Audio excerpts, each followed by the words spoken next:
questions for head coach Derek Fisher. We'll start with Doug Feinberg, Associated Press. Hey, Coach. Good to see you. Thanks, Doug. Was it relaxing, refreshing to get a couple days off in this crazy schedule you guys have to recharge the batteries a little bit? Yeah, I mean, I think it's important to try and take advantage of that time when you have it. It's going to be rare in this particular season. It's trying to rest, recover, and but also continue to build.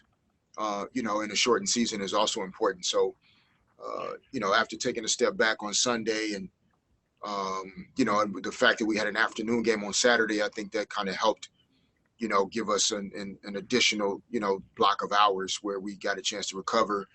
And then we did a little bit yesterday and then we got after it a little bit more today. So, hopefully we can, get things started and get the timing and rhythm back that comes with playing games every other day that you lose sometimes when you're away from it too long. Adam Grossbart, LA Daily News. Derek, there's always a balance every year between how much do you just focus on your own team versus how much do you prepare for the team you're about to play. How different is that balance just given the circumstances of this season? Yeah, I mean, it's a great question. I think that with the games, so close together, the fact that you're going to play teams twice, there's only so much, to gain. And this is just in my opinion and the way I approach it, from, overanalyzing what your opponent may try and get accomplished against you and, not be really solid and set in your fundamentals, your principles, the way you want to get things done, and how you plan to take the game, to your opponent. So we try and strike the balance as best as we can, but I'm not sure how much good it does you to master your opponent and not understand exactly who you are and what you can and can't do. And so it's tricky, but we try and respect the process as much as we can, respect our opponents, plan and prepare. But, we really try to remind our team that most of the time it's really about us and the decisions we make. And if we practice the right way, we'll be prepared for anything that we'll see in the game. Ross Golden-Wude with Twitter Sports.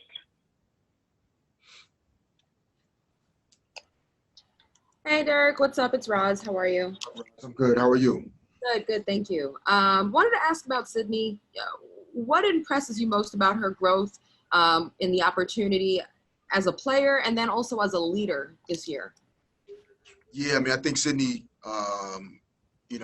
finds a way to just consistently be who she is as a person, and I think that carries over into her play. Just like all of us, we have good days, bad days, highs and lows. But Sydney's a person of character, integrity, and faith that allows her to just remain stable and solid emotionally, physically, and has a really good balance to herself, a great personality and a person to be around. And I think that those things, by example, allow her to take on a level of leadership and respect in the locker room where all of our players really value her energy, her perspective, what she brings. She doesn't overly talk and overuse her words. So when she does speak up, I think her teammates have a lot of respect for the things that she has to offer. I'll go to Nikki K with Spectrum. Hey, Coach. Thanks for taking time today. Quick question for you. Two-parter here. What was your biggest takeaway from Dr. Barbara Ferrer's conversation last night? And then I guess being in this bubble, do you feel like you've grown in terms of your edification on what you want to do with the Change Has No Off-Season campaign? And what are you absorbing while you're down there? To the first question, I think the biggest takeaway for me last night was, her response to a question about what we can do, as a community to fight, COVID and some of the things that we're battling against. And her response was not a medical response. She said, we have to organize for justice. And I thought that was really profound in the way that she responded in that way.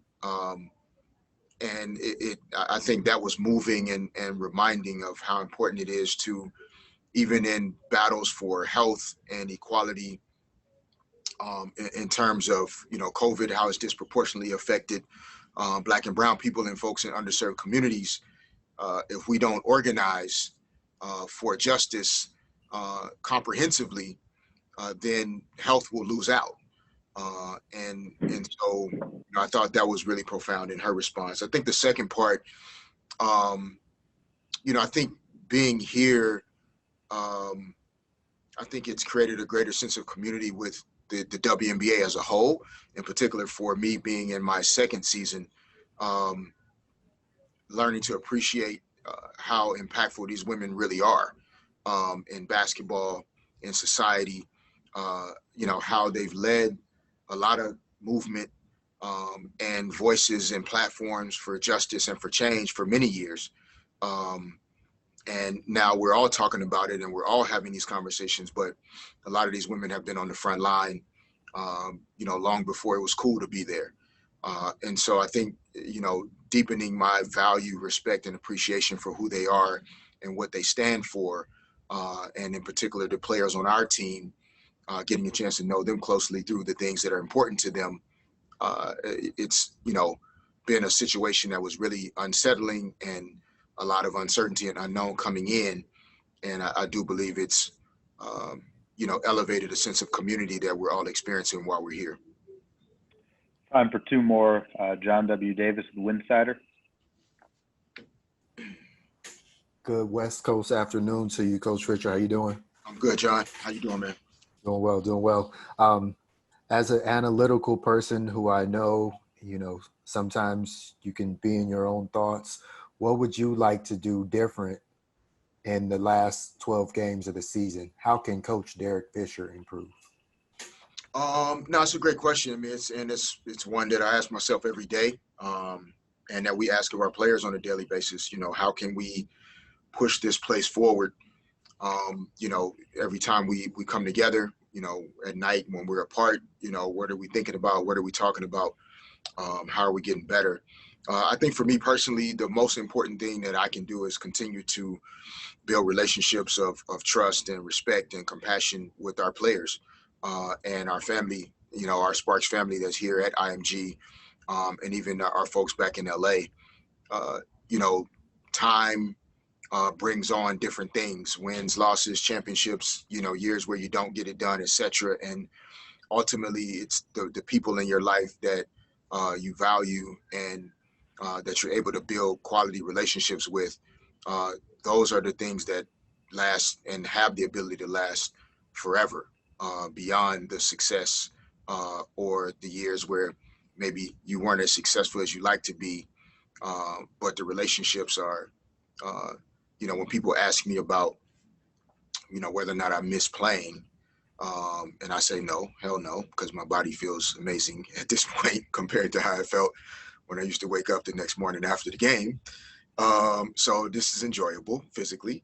But the part that you miss, that you cannot get back, are the relationships that you develop on a daily basis with that small group of people that you sometimes spend more time with than your actual family. And for me, over the next 12 games, improving and strengthening those relationships with our players that allow them to accept my coaching and my perspective and my voice because they know it's coming from a place of love and value and respect. I think that has a greater chance of moving us forward and giving us a chance to be successful than coming up with 5 additional out of bounds plays that they don't respond to because, we haven't built the kind of relationship that will allow them to respond to the coaching and teaching. So that's what comes to mind first and foremost. Last question for Coach Ross. Do you have one more? Yeah, Coach, I'm just interested in the teaching aspect for Tanya Cooper. What are you teaching and what is coming natural from what you've seen so far? Those two options. Yeah, I'll answer probably the latter question first. I mean, what's natural is Hoop. Coop is just a competitor and she just goes out there and it's in a good way, free of thought or over analysis. There are natural things that she understands about competing and playing hard and just going to get the game, right? Not leaving something to chance. She wants to go after it. And that's something that sometimes is hard to teach. She already has those things. So then when I am offering her information or thoughts or advice, it's trying not to dull that light and dull the natural ability to just go and compete really, really hard because you're not thinking too much. And I personally believe, from my experience as a player, as well as what I've experienced as a coach, players that are thinking are playing. And, and so I think in teaching Coop certain things, it's showing her where additional options are, how to read certain situations, but still being patient and giving her room to learn it organically, so that, again, she's not overanalyzing things that take away her natural talents and gifts and skills, where she can just go play. And this is a game. This is not anything complicated or should be complicated. And I think Coop naturally has some of those things. So it's a balance. We definitely want her to develop and grow in terms of how to run a team, how to take a look at things offensively and defensively. But again, not too much information too fast, so that she can just naturally grow as she spends more time in this league. Thank you, Coach. Yep. Thanks, everybody. All right, we'll get started. Questions for Candace Parker. Eli, did you Doug. notice Sophia had to move the camera up after Derek? Did you notice that? I know it looked like he was looking down, but No, I'm saying because he's shorter than me. That's what I was saying. right. Yeah. All right, Doug Feinberg, Associated Press. Hey, Candace. Can you talk a little bit about the panel last night and what you took away from it? Dr. Ferrer was great. I think I learned a lot as an individual just about COVID and social justice and how they're kind of intertwined. Some of the things that she was saying last night in terms of, obviously covering vaping and tobacco and how marketing is different and how pollution is higher in underserved communities and, the rate at which the percentage at which and the times at which that if you're African American, you're high in getting COVID, as well as smoking. But she did provide a lot of solutions for us in terms of what we can do. And I'm really proud to be a part of an organization that isn't just about dribbling the basketball, but has always been about the community and trying to best serve in the community. Nikki K, Spectrum. Hey, Candace, another panel related question for you here. After a conversation like that, where you learn so much as a mother, what do you kind of go home and talk to your daughter about? And then the second part to this would be, when in your career did you realize, you're not just a role model as an athlete and as a woman, but as a fellow parent to other parents?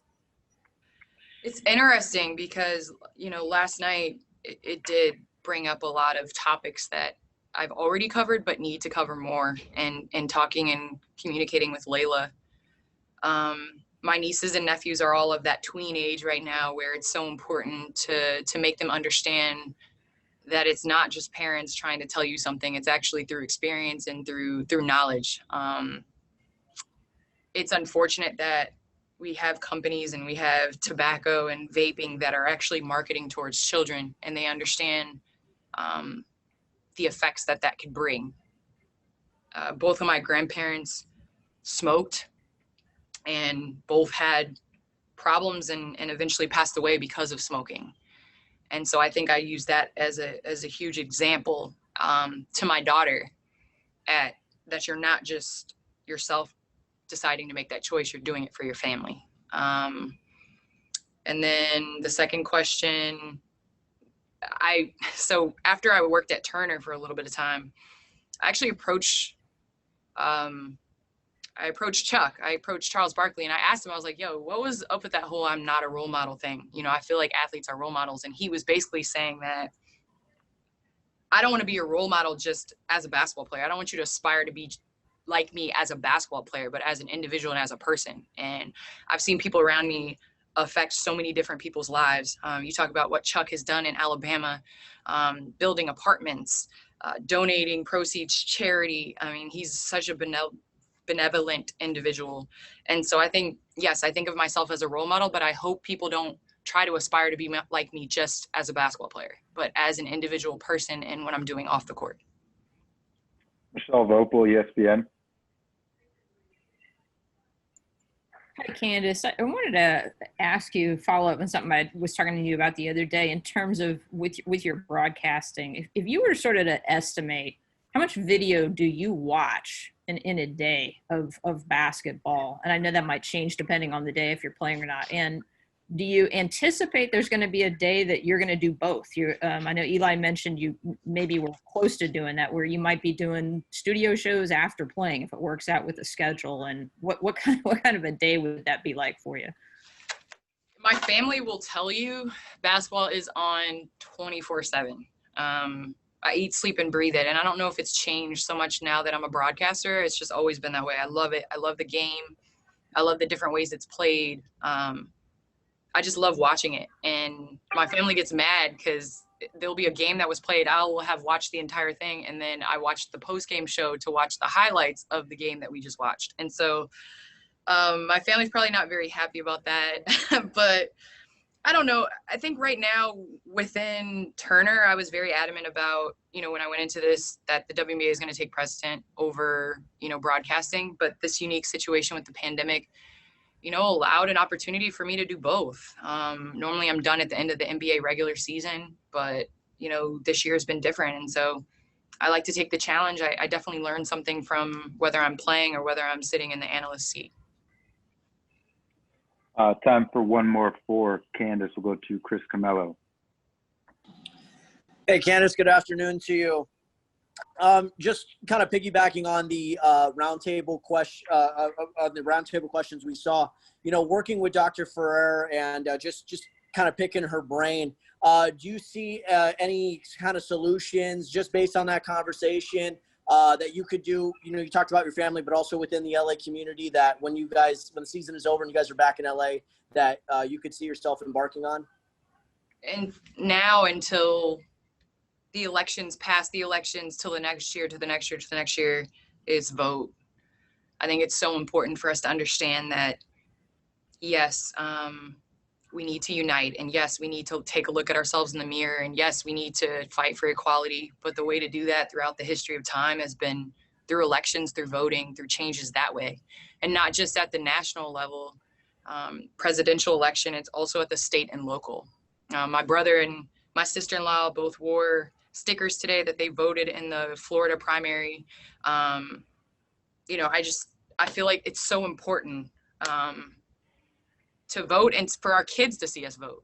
As excited as kids are at 21 to go out and have their first drink, they need to be just as excited to be able to leave an imprint on their local and state and presidential elections and voting at 18. Thank you, Candace. Thank you. All right, we'll get started. And thank you, media, for your patience. The team does have testing, so we'll have to be a little shorter today. We'll start with Doug Feinberg, Associated Press. Hey, Nneka. Hi, how are you? I'm great. Good job surprising your sister yesterday. I have a two-part question related to the roundtable. Just your takeaways from the roundtable last night, and if you can put on your presidential hat with all the social justice stuff going on by all the teams around the bubble. Is this what you guys envisioned when you first came down here? I would have to say it is. It's definitely it's an experience that I wanted to be fulfilled, and I feel as though it is. And coming upon the halfway point of the season, I feel good about what we've done, but we can never do enough. And so being able to be a part of that roundtable, I hope was helpful for many who were able to watch. I know it was helpful for me. And I look forward to more initiatives that we will press on with for the rest of the season. Nikki K, Spectrum. Hey, Nneka, just a little follow-up to that, knowing how much you carry as a president of the WNBPA, as a leader on your team, as a family member, how do you, when you get overwhelmed by, changing the world, how do you kind of step back and look at maybe addressing things one issue at a time, as a woman and someone who cares so much about what's going on in society?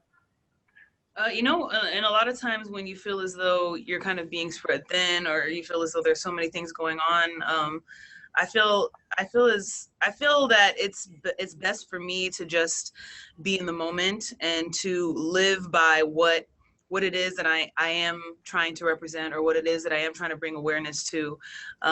You can get caught up in the planning and the organizing and the amplifying of such initiatives, but if you take a second and just really look around and try to be in the moment, whether you're in a practice, whether you're in a game, whether you're in between any of that, and just being a light in your life and in someone else's, I feel as though is kind of that small gem that can contribute to the bigger cause. Roscoe Van Woode with Twitter Sports. Nneka Nader, what's up? Hey, Russell. Hey, girl. All right, I got a Pac-12 oriented question. Christina Nigwe, when she was coming up, often got compared to the Ogwumike sisters. What are you shedding light with her? What are you seeing with how she's making the most of her opportunity here and growing? Oh man, Chris. She is certainly one of a kind. I've actually had the pleasure of kind of getting to know her a little bit, because her former coach, Wendell Farrow, was one of our practice players with the Sparks. And so he's my good friend. And I've been able to communicate with Chris throughout her college career a little bit. And to find her on the team has been amazing. You know, I think that it goes without saying that she's a raw talent, but she's also incredibly receptive, you know, almost sometimes too receptive to input and coaches. She's always asking questions like I did. But she's a true gamer, you know. At times we feel as though we just kind of want to let her be instinctual, let her be instinctive and trust herself. And when she's that way, she's really a difficult guard, and someone you very much want on the team. And I just really love her willingness to want to do better all the time. She has a great work ethic, and we're really happy to have her. Time for two more. Michelle Vopel, ESPN. Oh.